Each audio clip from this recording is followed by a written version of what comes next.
I'm Christy, and I'm back with more information on CBD hemp oil. I'm so happy because there's a lot of phone calls coming in, a lot of emails, and people are excited about this.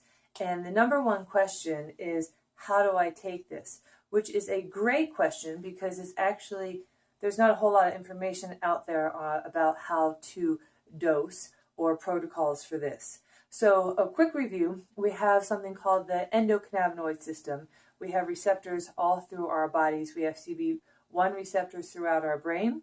We have CB2 receptors throughout our body.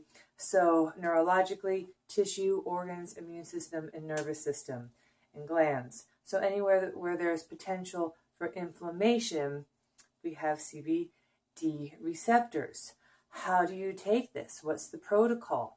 So just like everyone needs water, everyone needs to figure out what their optimal hydration levels are. For adults, you want to start slow and steady. You can't fix dehydration by drinking a gallon of water. So every day you drink enough water, and most importantly, you're consistent with it because there's always that ebb and flow. Same with CBD hemp oil. You want to start as an adult approximately about 30 milligrams a day, but in doses around 10 milligrams. So 10 milligrams, let's say you're doing the liposomal, 300 liposomal CBD hemp oil, you take 10 milligrams 3 times a day.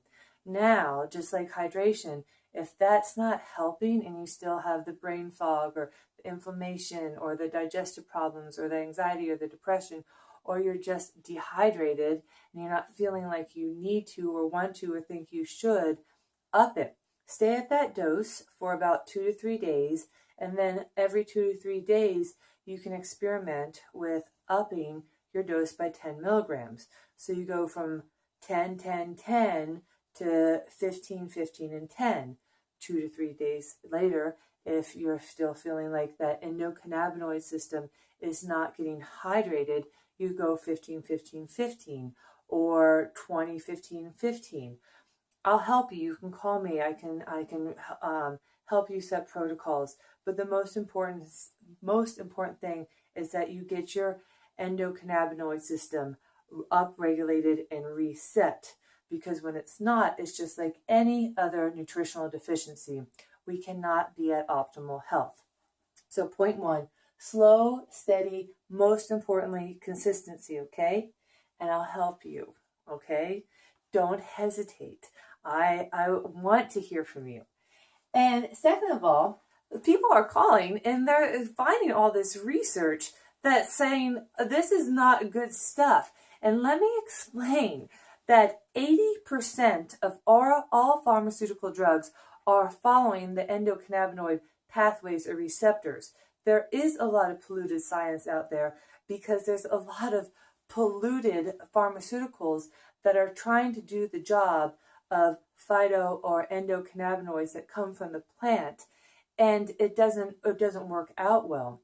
So when the top 10 pharmaceuticals, or 80% of all pharmaceuticals, are following a pathway that's designed for hemp, we're going to have bad science. We're going to have polluted science.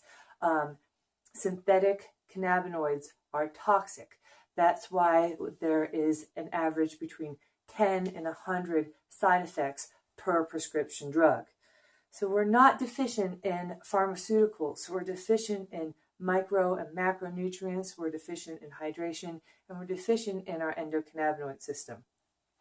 Then, I just think that was profound, and I really wanted to share that with you. And I want to share this video with you also. I don't really know how to say this, but the Vimo, if you search Vimo and you go and you put in Elixinol there, the first presentation is CBD presentation 2016. There's studies, there's science, and this is where I'm getting some of my information. And I want to share that with you. Most importantly, keep sharing your questions and your concerns with me. I will address them.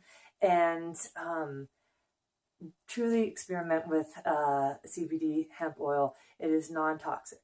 It is very beneficial, and it will improve your health. And on that note, enjoy your health. Talk to you soon.